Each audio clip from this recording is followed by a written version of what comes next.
problems. So now I found myself a 26-year-old widow, and I didn't have my mom. But how am I going to get through this? And to describe that as a painful period in my life feels like an understatement. And it was during that time that I realized when you're really going through tough times, good habits aren't enough. It only takes 1 or 2 small habits to really hold you back.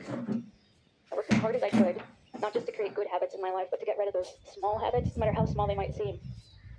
Throughout it all, I held out hope that someday life could get better. And eventually it did. A few years down the road, I met Steve, and we fell in love, and I got remarried. We sold the house that Lincoln and I had lived in, and we bought a new house in a new area, and I got a new job.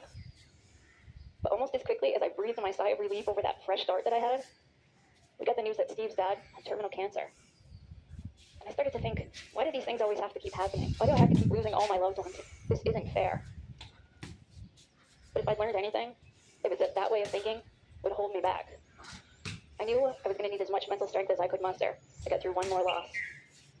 So I sat down and I wrote a list of all the things mentally strong people do. All of those bad habits that I've done at one time.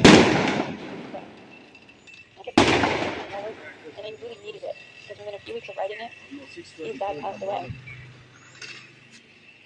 My journey taught me that the secret to being mentally strong is that you have to get up with bad mental habits. Mental strength is a lot like physical strength. If you wanted to be physically strong, you need to go to the gym and lift weights. But if you really wanted to see results, you'd also have to give up eating junk food. Mental strength is the same. If you want to be Time is precious, Rocky. Tomorrow you need to go school also. You also have to give up bad habits like resenting somebody else's success. No matter how often that happens, it'll hold you back. So, how do you train your brain to think differently? How do you give up those bad mental habits that you carried around with you? It starts by countering those unhealthy beliefs that I talked about with healthier ones.